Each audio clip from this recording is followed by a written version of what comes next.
Most bankers aren't ready to help you until after their third cup of coffee. But with Central National Bank's after-hours service, you don't have to wait for the bank lobby to open to get help. You can contact us from 6 to 8:30 in the morning or from 5 to 10 in the evening, and we'll connect you to a real, live, local person who can answer questions and fix problems 7 days a week. Bank different. Bank Central. Central National Bank. Member FDIC. Caroline, you should tell them about the newest thing that Bloody Happy Hour is doing. A Patreon. It's a Patreon. What is that? That means you're basically like a VIP member, and there's 2 different levels that you can, subscribe to, and you get some perks. You maybe get like merch a little earlier. You get exclusive merch. You could get first dibs on signing up for a live show. You get episodes with no commercials. You get our video because our video is no longer available on YouTube. It is only on Patreon. And the most important to me is you get videos of our live shows. So if you are far away and you couldn't make our last live show, it will be on the website. We're going to record this future live show. It's going to be on Patreon, but also bonus episodes each month. You guys tell us all the time you want more episodes. This is a way for you to get more episodes. So you're going to get our basic Tuesday, Thursdays that we always put out, right? But if you're on a Patreon, you're VIP, you're going to get more. I can't wait to talk about in detail some more stories because I always have a lot of details I want to go to. I can law-splain. I might read a book. They just unsubscribed. This is also going to be the exclusive place that Dirty Chat is going to go to. So if that is breaking some of your hearts, just go ahead and subscribe now. In order to hear the full content, it's going to be Patreon. Where do they go again? Patreon.com/BloodyHappyHour. Don't forget to stay aware, stay alive, and always be DTF.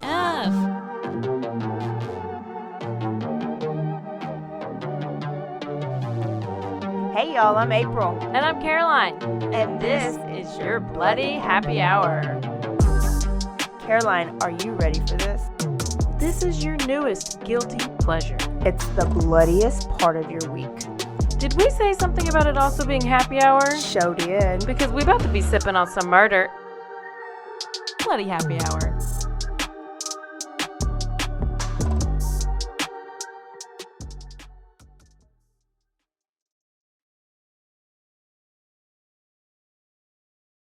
Hey y'all, this is April. And this is Caroline. Bloody Happy Hour here.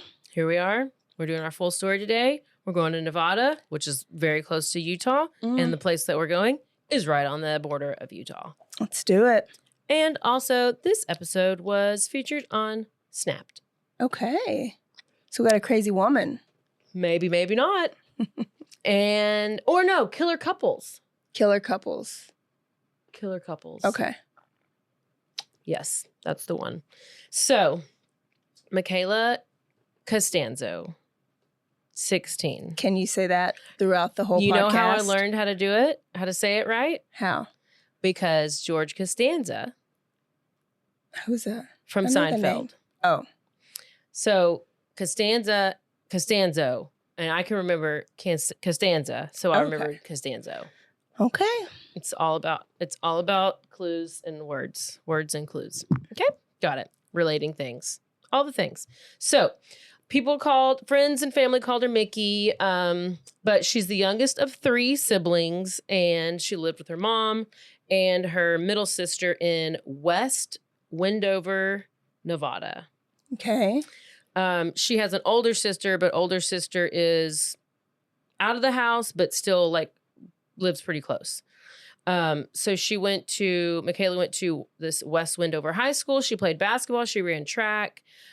She was popular. There's no official word if she was bubbly, but one can only assume. Yeah. She was the bubbly one. She was very close to her mom and her sisters. They would text daily back and forth. So normally the older sister, the one who was out of the house, but close by, was the one who would pick her up from school. How old is she again? 16. 16. And on this day, March 3rd, 2011, Okay. sister was out of town, so Micaela planned to walk home from school, which she didn't live far, so it wasn't a big deal. Micaela's mom didn't hear from her, so she kind of started to worry. She didn't get any texts. She didn't get any phone calls, so she was like, well, did she make it home from school? She calls Micaela's phone, no answer. She texts her, no answer. The middle child, the one that was older than Micaela, but not the oldest, who was still living at the house, was at home. So mom goes home and was like, hey, sometimes sometimes she might know things that mom doesn't know, or like, oh, did she tell you she's going to be somewhere and she's coming late, whatever. Yeah. But sister didn't know anything. Sister had not heard anything. She didn't know either way. So mom calls some of Micaela's friends and oldest sister, who was the one to originally always pick her up. Nobody's heard from her. It starts to get dark. And she calls the police and files a missing persons report. They were all over it. They were immediately Quick. in searching. They had volunteers come out, all the things. So she was last seen around 5:00, leaving the back of her school. Okay. She was like on video camera. Okay. Detectives looked at her phone records, and at the time of her disappearance, one number came up several times. Like there was phone calls back and forth and messages back and forth. And this number belonged to a student named Cody Patton. Oh, man. So they questioned him, and he was like, oh, the last time I saw Micaela, she was with her boyfriend in the front of the school. Okay, we already have... Video of her in the back. Yes. Okay. But Cody says she was in the front the last time he saw her. So they talked to boyfriend. Boyfriend was like, Micaela was fine that day. Nothing seemed to be off. Like everything was normal. She went to track practice.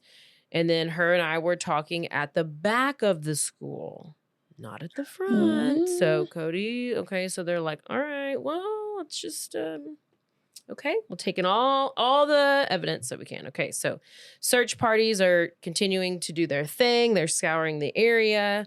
And there's it's Nevada. There's desert. It's just a bunch of desert. So they're searching everywhere. After 2 days, one of the searchers saw some strange tire marks in the area known as the gravel pit. Oh, no. Nothing good happens. Nothing ever good is happening at a gravel pit. Oh, no. Tire tracks led to the place where the ground had loose soil. And then among the soil, there was a suspicious mound that had been covered by sagebrush, and police started to, I think even like the tire tracks, there was like a little bit of blood along these tire tracks, and police started to dig up where this brush was, and that's where they find Micaela's body in a shallow grave. She had been fatally beaten and stabbed. Her throat had been slashed. Around her arm was a zip tie. And to them, that indicated that she had been taken against her will. Yes. And detectives determined that the motive for the killing was personal. But now, what is going in your brain? Like, what is the thought? Well, I was going to go to one of the coaches first. And then when you said the kid, it seems to me like they were trying to make the police focus on the front of the building so that they don't look at the cameras at the back of the building. So maybe it's a kid. Okay. So earlier I mentioned phone records. That's why they went and talked to this kid, Cody, because he was the last kind of one to be on her, records and text messages and stuff.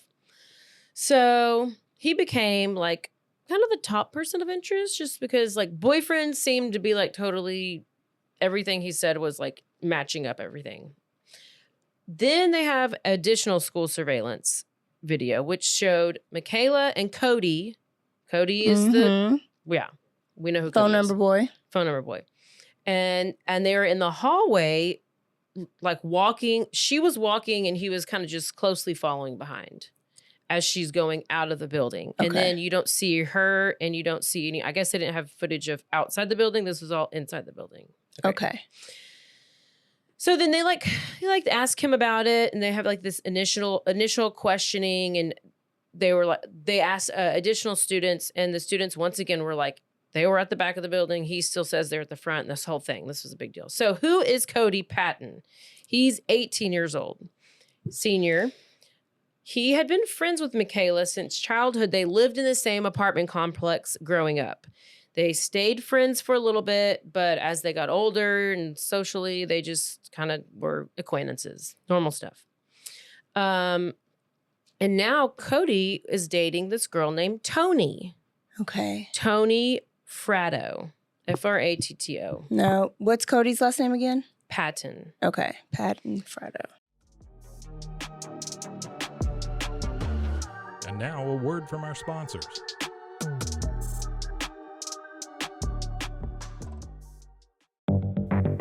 Step into the unexpected with Cultastic, or How to Start a Cult Without Really Trying. A podcast where cult creation unfolds in the most unpredictable way. Join us on a unique journey into the world of theoretical cult formation. Unlike any other podcast, each episode of Cultastic is co-written in part using ChatGPT, and we let it decide our fate, good or bad. What makes Cultastic truly intriguing? We don't know what's coming each week. Together with our AI co-author, we'll discover and build this cult, one episode at a time, exploring various aspects of cult dynamics, leadership, and group psychology. Delve into themes of charisma, influence, and the power of group thinking. It's a blend of expert analysis, theoretical exploration, and the unforeseen twists of AI-generated ideas. Remember, Cultastic is an exercise in imagination and education where we weave a narrative one episode and one tenant at a time. Curious about where this journey will take us? Subscribe to Cultastic or How to Start a Cult without really trying on your favorite podcast platform or at roguemedianetwork.com. Let's build this mission to save the people of Earth, week by unpredictable week.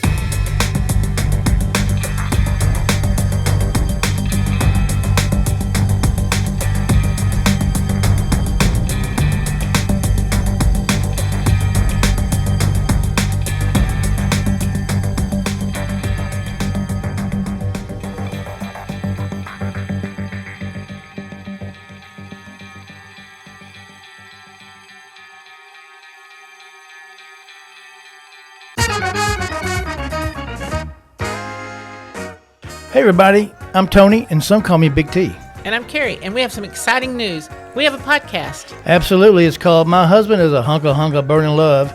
No. And we'll be discussing some different sex positions overweight couples can easily perform, correct? I don't think so. It's called I Married an Idiot. I know, I'm just kidding. We'll try to stay on task, focus. Did you take your Adderall today? Really? You're going to ask me that? Are you insinuating something? Never mind. You may be wondering why we're doing this.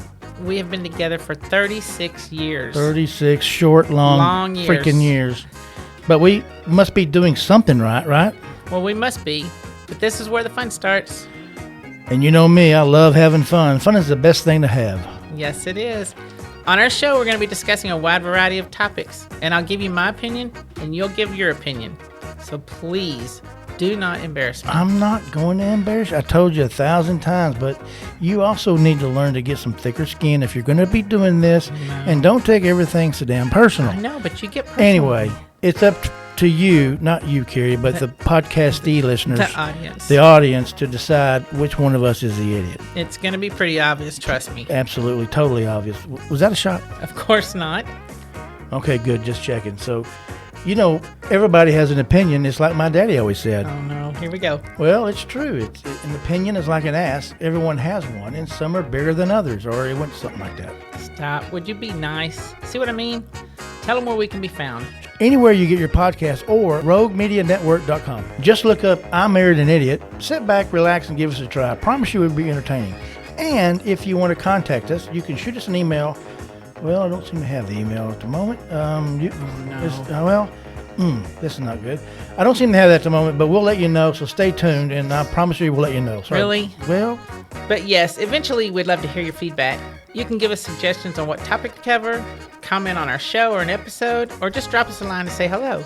just remember any negative feedback should be directed toward Carrie, and all positive feedback should go to me. Wrong again. Hey, babe, look, we got to go. Let's wrap this up. Okay, just remember to tune in. It's going to be fun. And thanks for giving us a try. Absolutely. Until next time, peace out. God dang. I thought it went pretty good. That went well, not. I thought it went okay. Why didn't you tell me the email? Do you even have an email? You said you were getting the email. I did not. When did I say that? You're such an idiot. Oh, the hell with it.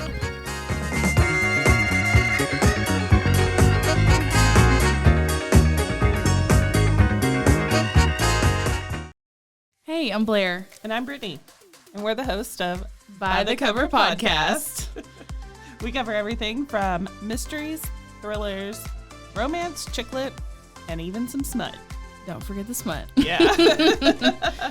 We're so excited to get this thing going and share this with you guys. We've been talking about this for months, and it's finally happening. Yes. Special shout out to Rogue Media for helping us with this. For sure. You can find us on Instagram at bythecover_podcast. You can also find us on Facebook and TikTok, so don't forget to give us a follow on those two also. And we are so excited to dive into some of our favorite books and share those with you. We can't wait. Hope you love it.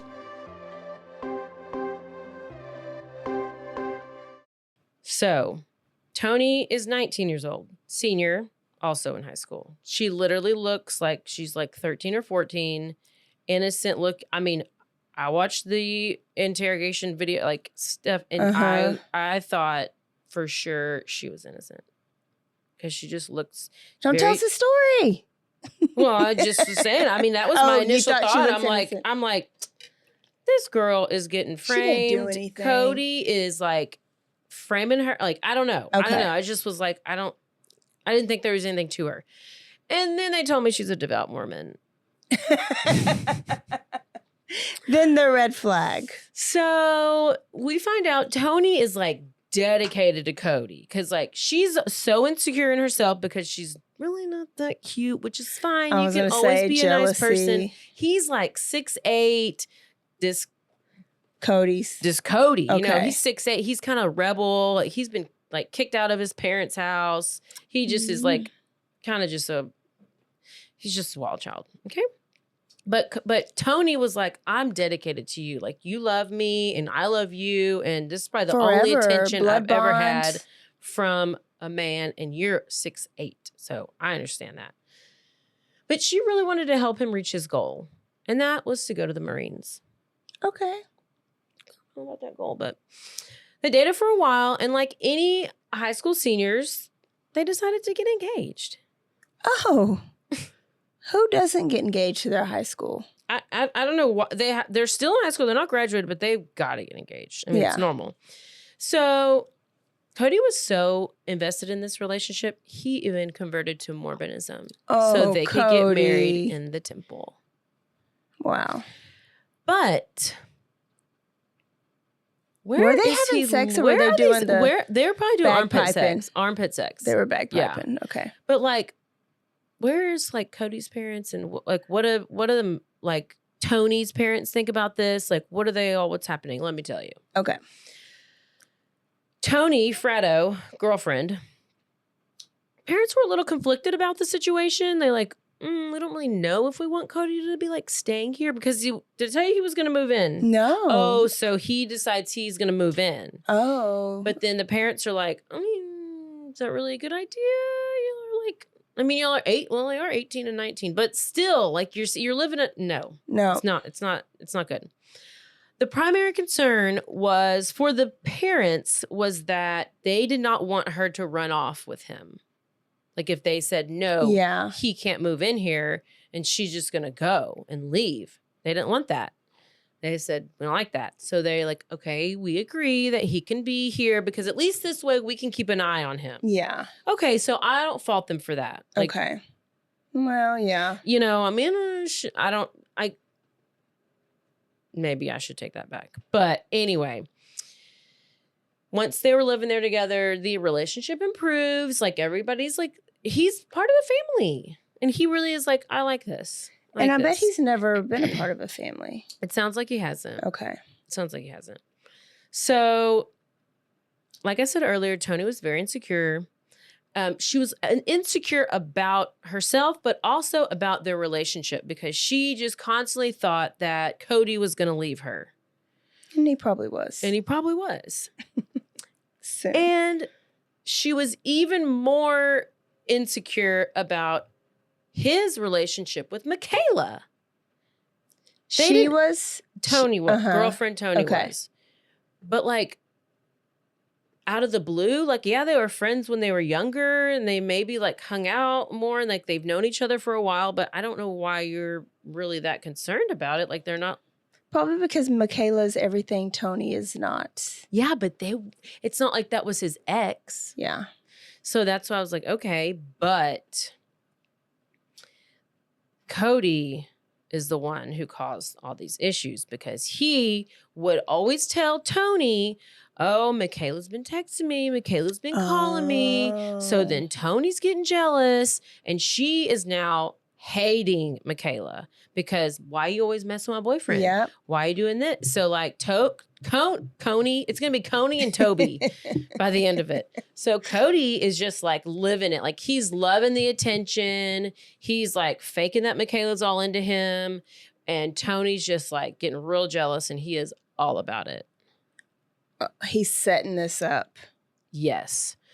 And like also what would happen is he would create situations to where Toni would like react and then like they would like even bully her. They would bully Micaela at school and like Toni would walk by her and just like call her a slut.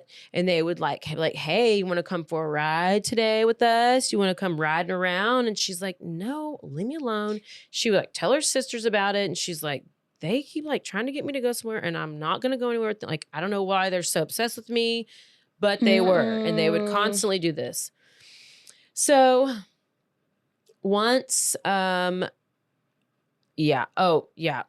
kept, Toni just was thinking like Micaela was trying to ruin their relationship. Okay. So and that's it wasn't even happening at all.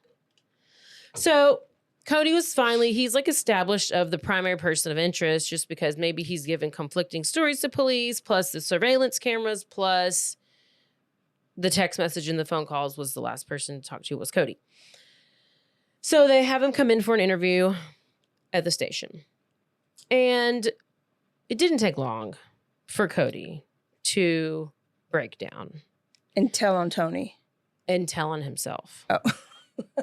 But it just said his father, but then I said I heard or read that he had like, I don't know if he had stepdad, real dad, but whoever was considered his father came up to the station to talk to him because police knew they were getting somewhere with him. Mm-hmm. And so they're like, let's get daddy in here. Yeah. To try to whatever. So then that's when he starts crying and confessing and saying all these things to dad. So this is what Cody told the police. He said that he and Micaela had gone out for a drive to the gravel pit. They began arguing. He said she told him, break off your engagement with Toni. Wait, say it again. So they're out. This is Cody's version. Okay. He and Micaela are driving to the gravel pits just to go hang out. Uh-huh. And Micaela is like, you need to break up with Toni. Break off your engagement. And Cody's like, Micaela, no, I'm in love with her and I'm not breaking off my engagement. And she got pissed. I think this is exactly how it went. Oh, just wait. There's 14 versions. So he's like, I refuse. And then the argument turns physical. They get out of the car. Micaela starts hitting him in the chest and he shoves her back. Mind you, he's 6'8". 6'8". She's probably 4'7" or whatever. Yeah. I don't know how tall people are. I'm always 5'5". 5'5". So he shoved her back. Well, then that's whenever he shoved her into the car. She hits her head on it and she's knocked out. And all of a sudden, she gets knocked out. He didn't know what to do. He He just slit her throat? He said she was going into convulsions and having a seizure, and he started freaking out. So he decided that he was going to hit her in the head with a shovel. Oh, my gosh. But she was still making sounds. Obviously, what do you do next? You slice their throat. I mean, which is what he did. And this isn't the shovel. Like, I'm picturing shovel like... Shovel. Yeah. This is like some funky shovel. It has like a serrated edge and it has like some pointy thing coming out of it. So it's like a shovel with the flat, it's like flat on the bottom and it has the serrated and that has the extra little pokey thing. I don't know what kind of shovel it is. If you know what I'm talking about out there, then you know. I just saw a picture of it on the show that I was watching about it. So maybe they use it to break up the gravel. Probably they do. So she was making the noises and that's when he decided to slash her throat so she would stop because she was just being too loud. Once he realized she was dead, he buried her in a shallow grave and then burned her clothes. I mean, Cody was arrested, charged with first-degree murder, and this was the possibility of a death sentence. So he hired this attorney, John Olson, who had a reputation of keeping the killers from getting sentenced to the death penalty, but just life. So he has to have some type of money. If you're hiring this lawyer, it's the Johnny Cochran of... It basically is. I don't, there's nothing about the family, so we're just going to pretend like he stole it.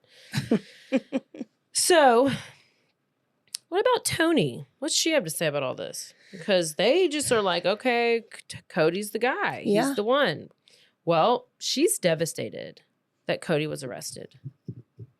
So she's going to start talking shit and she's going to look guilty herself. She's devastated that Cody was arrested. She goes and visits him. She writes him. She calls him. She tells him she misses him every day. And she is going to stand by his side. Oh. She's dedicated. Who cares about Micaela that she was just beat with the shovel and slit her throat with the shovel and that she's buried in a shallow grave and burns her clothes? Who cares? It's fine. So in April of 2011, while Tony's parents are out of town, Tony goes with Cody's dad, her boyfriend's dad, to talk to this Olson guy, Johnny Cochran of the best attorney in Utah, Nevada, wherever we are. And this is when she's like, okay, I need to have a conversation with you. He tape records it, gets an entirely different story. But mind you, this is not her attorney. There is no attorney-client privilege. Privilege, yep. So Tony says, this is her version, that after school, she received a text from Cody with the words, "I've got her." That meant Micaela was in the SUV and that Cody had borrowed this SUV, and that was where she was supposed to be, in this SUV. And he said he put Micaela in the car. Yeah, he was on the way to pick Tony up. So the three of them are in the car going to the gravel pits. Tony gets in, sees Micaela in the back seat. Her hands are in her face. She's obviously like scared to death. I'm sure she's been dragged out of somewhere because she has these zip tied. And damn. Yeah. And so they get to the gravel pit. Micaela and Cody get out of the car. Micaela starts yelling at Cody, pushes him. Tony said that her eyes diverted, but she heard this loud thud.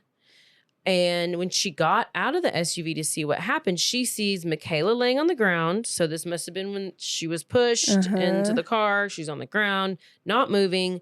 Cody begins to dig the grave, and by the time he's finished, Micaela was semi-conscious. Like, she was semi there. So Tony said they kicked her, they punched her, they hit her with the shovel, and they did all this until she stopped moving. How did she think this was helping Cody? She just was diarrhea at the mouth? And she just talked about it like it was just another day. Just like, I mean, we just went there and and Cody was actually letting her free. Yeah. She volunteered all this shit. This is probably this is dumb criminals of the day is what it is. That's what it is. But so they kicked her and punched her, did all this stuff with the shovel. And then when she stopped moving, They placed her in the grave, and they took turns slitting her throat. Oh, when couples kill. Okay, so but this is her version. But that also, Tony admitted to sitting on Micaela's legs to hold her down during the attack. Oh, gosh. They're not good people. So since Cody, like I said earlier, was his client of the Olsen guy, there's no attorney-client privilege, so he done turned this tape straight over to the police to try to save his client from something. So she, by the way, had not even been a suspect at the time. Let me just inject myself into this case. So now she's booked, charged with second-degree murder, and held without bail. Okay? So let's talk about some plea deals. Both Cody and Tony are offered plea deals. Cody agreed at first, but then changed his mind. Tony, on the other hand, was like, plead guilty to second-degree murder, and I'll testify against Cody, my love of my life, who I'm going to stick by his side for forever and ever and all the days to come. And Cody was still being loyal. Allegedly, Cody was being loyal. Wow, I guess he did like her. The confession that Tony gave to the police now, a little different from the one that she gave to the old attorney days before. Changes again. So, what is her story? Now, this time she says Cody was mad at Micaela. And now she's trying to put more of it on him. So she is just an instigator. So, but then he was the instigator to cause the whole drama. It's a whole hot mess. Yeah. He was mad at her for something, and maybe it's because he felt like Micaela maybe left him because they used to be good friends, and then he was maybe the nobody, and she kind of soared. So maybe he was mad about that. Maybe. Like, what is the purpose of making up these stories? I don't know. He just was start? like, it's like he needed to they needed to go play like sports. Like, what are you doing? Like, keep yourself busy. Like, you don't need to make up a whole murder scene plot to fulfill yourself, but apparently you do. So she was like, Cody was mad at Micaela, and when Tony got into the SUV, saw Micaela in the back seat, all those things, they drive to the pit. On the way to the pit, now this is something that's new, that Cody sent Tony a text. I guess they're like sitting right next to each other and they need to text each other. I don't know. And says, we have to kill her. Oh, wow. Then they get to the gravel pits. Tony was ordered to stand guard. Oh, she's the watchdog. While Cody dug the grave. He told her, hey, you need to hit Micaela. And she's like, no, I'm not hitting her with the shovel. So Cody begins punching Micaela and then told Tony, you hit her with the shovel. So Tony hit her with the shovel. Hit her with the shovel in the shoulder. Wasn't good enough. Cody then grabbed it and hit her in the head. Oh. But while she's on the ground, same kind of thing. Tony held Micaela's legs. At some point, Micaela looked up at Cody and asked if she was still alive and if she could go home. And then Cody slit her throat with a knife. Damn. Okay, so now we have a knife. Because earlier it all came from the shovel. So she said that they took turns slicing the throat with the shovel earlier? At first, yes. Oh, wow. And then now she didn't slice the throat. Now only he did, Cody. and it was with the knife. Okay. Well, we get another version. So whose version is this now? Okay, so Cody is now, he's in this meeting with his attorney, and they're talking about this plea deal situation. Well, this is where Cody gives his other version of the story, and he says what happened that day is that Tony, actually, girlfriend, had confronted Micaela at the school, calling her a slut, and Cody suggested that Tony and Micaela, now they go fight it out. Oh, at the gravel pit. Or they go have meat, they talk it out, they fight it out. Tony says she wants to fight, Micaela says she wants to fight, and that was the agreement. And as far as Cody was concerned, this was what happened, and this is as far as he got with his new version of the story, and the attorney was like, we're going to stop there. Yeah. But then he says, we're going to not do the plea agreement. Okay. But then later, he ends up doing the plea agreement. So these people just cannot make up their mind. We're almost there. I feel like he was trying to really be loyal to Tony, but I don't understand why. I don't either. She just interjected and like ruined the whole thing. But once Bonnie and Clyde over here are locked away, Tony had time to consider her situation, like reconsider her situation. So she gave a little bit more info. And now she says, she also, this was on Dateline. So she's talking to Keith Morrison at this point. Tony. As a guilty person. Yes. Okay. While she's awaiting her, sentencing. She says that she had been abused and controlled by Cody. Oh, my goodness. During most of their relationship, and that he forced her to participate in murdering Micaela, and that she feared for her life. And that after she saw him beat Micaela, she had no choice but to go along with it. Wow. And that's what he wanted, and that's what she did. In April 2012, Tony, girlfriend, pled guilty to second-degree murder with a deadly weapon in the death of Micaela Costanzo. She was sentenced to life behind bars with the possibility of parole in 18 years. Okay. She was sent to the Florence McClure Women's Correctional Center in Las Vegas, Nevada. Okay. Why do they call these places correctional? Why don't they just say in the prison? I don't know. Anyway, I always have that thought. So Tony is sentenced to a minimum of 10 years for second-degree murder, but both she and Cody received an additional 8 to 10 years for the use of a deadly weapon in the commission of a crime. Okay.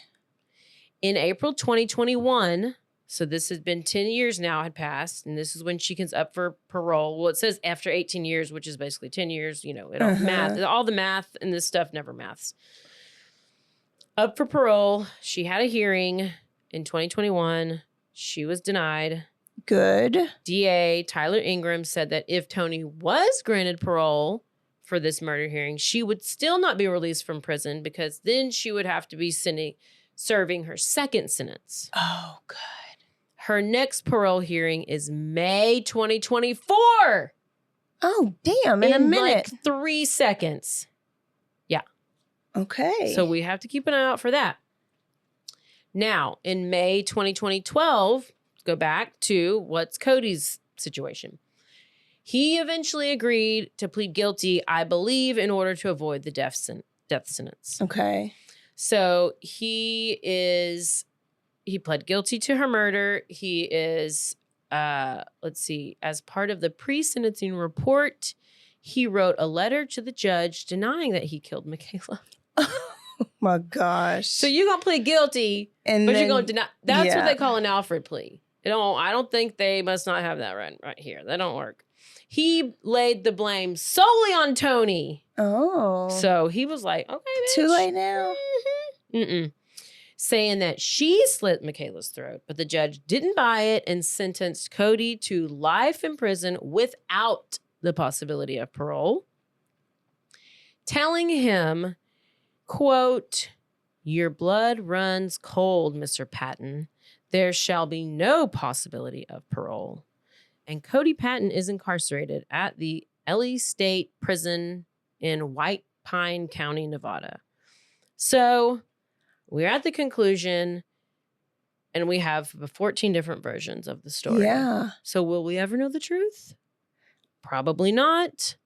But it seems that, like, to family and friends, that they had both been bullying Micaela for several years and just both decided pushing her into the locker kind of a thing. That's like horrible. Humping up against her.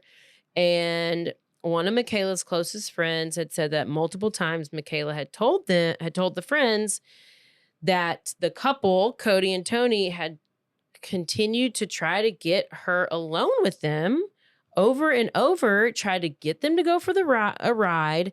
And then eventually, I guess they just gave up, decided to zip tie her and kidnap her and take her to this gravel pit and she had no chance. And there was never really any explanation about the zip ties or like the kidnapping of her.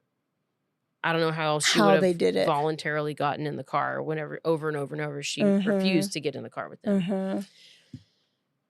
And that is the story of the murder of Micaela Costanzo. I know. I don't know who's the real mastermind. It's like they both are pretty evil, but he was sneaky about it by making Tony mad and hate her. Yeah. So he did hate her for whatever reason. You're engaged. Why do you care about Micaela? You are Mormon now. You're going to get married in the temple. And you're going to go to old peasant Micaela? No, you are above that. You are now a Mormon.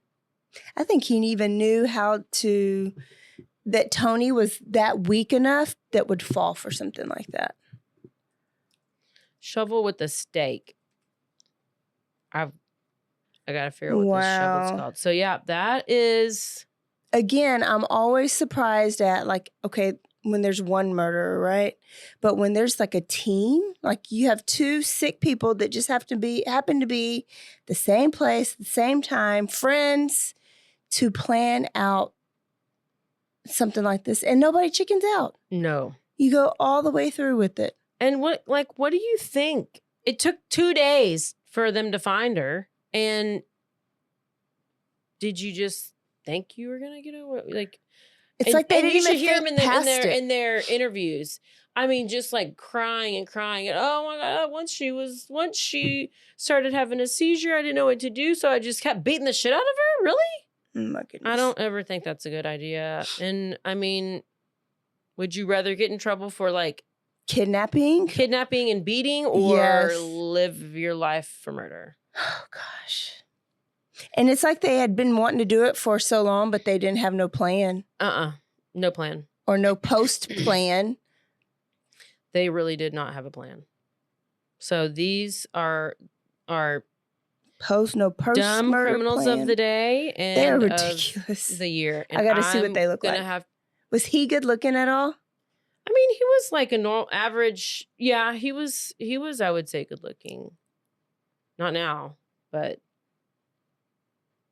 Tony, but you almost got away with it. She maybe just needed the spotlight. I don't know. I think she did. I think she hated her that bad that she wanted to be associated with Micaela's hurt. Well, good story, good story. Have we ever done a killer couple? I don't think we have. Couples that kill.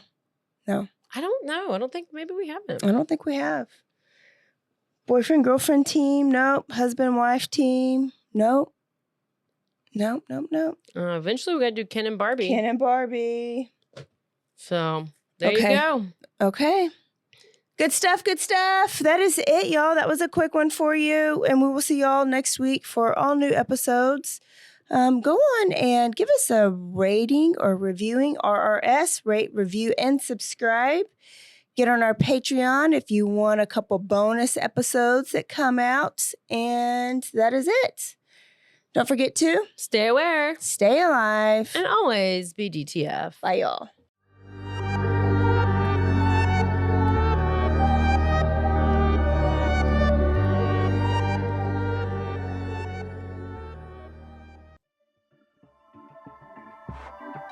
This has been a Rogue Media Network